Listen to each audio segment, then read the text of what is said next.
شروع اللہ کا نام لے کر جو بڑا مہربان نہایت رحم والا ہے۔ الف لام میم۔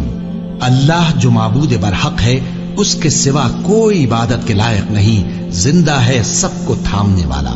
اس نے اے نبی تم پر سچی کتاب نازل کی جو پہلی آسمانی کتابوں کی تصدیق کرتی ہے، اور اسی نے تورات اور انجیل نازل کی تھی۔ یہ دو کتابیں اس نے پہلے نازل کی تھیں لوگوں کی ہدایت کے لیے، اور پھر قرآن جو حق اور باطل کو الگ الگ کر دینے والا ہے نازل کیا۔ جو لوگ اللہ کی آیتوں کا انکار کرتے ہیں ان کو سخت عذاب ہوگا، اور اللہ زبردست ہے، بدلہ لینے والا ہے۔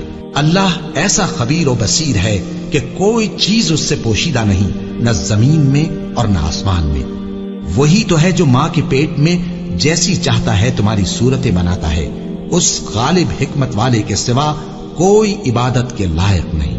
اے پیغمبر، وہی تو ہے جس نے تم پر یہ کتاب نازل کی جس کی بعض آیتیں محکم ہیں اور وہی اصل کتاب ہے، اور بعض دوسری متشابہ ہیں۔ تو جن لوگوں کے دلوں میں کجی ہے وہ متشابہات کا اتباع کرتے ہیں تاکہ فتنہ برپا کریں اور مراد اصلی کا پتہ لگائیں، حالانکہ مراد اصلی اللہ کے سوا کوئی نہیں جانتا۔ اور جو لوگ علم میں گہری نظر رکھتے ہیں وہ یہ کہتے ہیں کہ ہم ان پر ایمان لائے۔ یہ سب آیات ہمارے پروردگار کی طرف سے ہیں، اور نصیحت تو عقل مند ہی قبول کرتے ہیں۔ اے پروردگار، جب تو نے ہمیں ہدایت بخشی ہے تو اس کے بعد ہمارے دلوں میں کجی نہ پیدا کر دیجو، اور ہمیں اپنے ہاتھ سے رحمت عطا فرما، تو بڑا عطا فرمانے والا ہے۔ اے پروردگار، تو اس روز جس کے آنے میں کچھ بھی شک نہیں سب لوگوں کو اپنے حضور میں جمع کر لے گا، بے شک اللہ خلاف وعدہ نہیں کرتا۔ جو لوگ کافر ہوئے اس دن نہ تو ان کا مال ہی اللہ کے عذاب سے ان کو بچا سکے گا اور نہ ان کی اولاد ہی کچھ کام آئے گی، اور یہ لوگ آتش جہنم کا ایندھن ہوں گے۔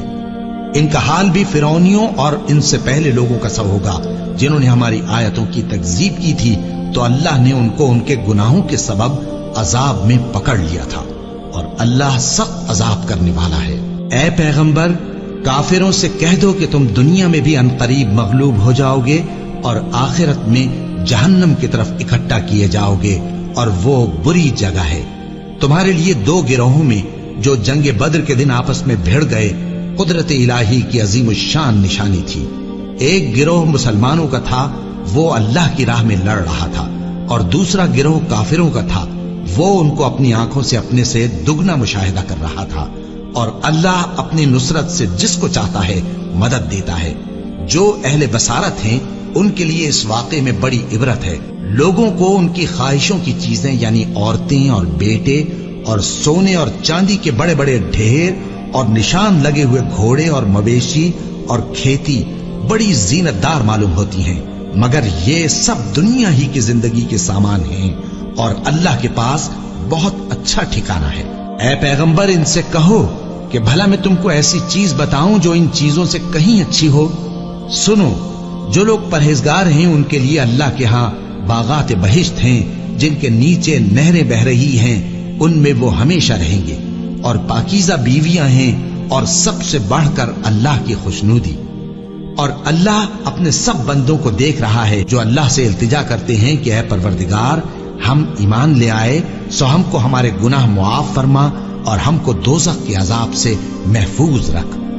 یہ وہ لوگ ہیں جو مشکلات میں صبر کرتے اور سچ بولتے اور عبادت میں لگے رہتے اور نیکی میں خرچ کرتے اور اوقات سحر میں گناہوں کی معافی مانگا کرتے ہیں۔ اللہ تو اس بات کی گواہی دیتا ہے کہ اس کے سوا کوئی معبود نہیں، اس حال میں کہ وہ انصاف کا حاکم ہے، اور فرشتے اور علم والے بھی گواہی دیتے ہیں کہ اس غالب حکمت والے کے سوا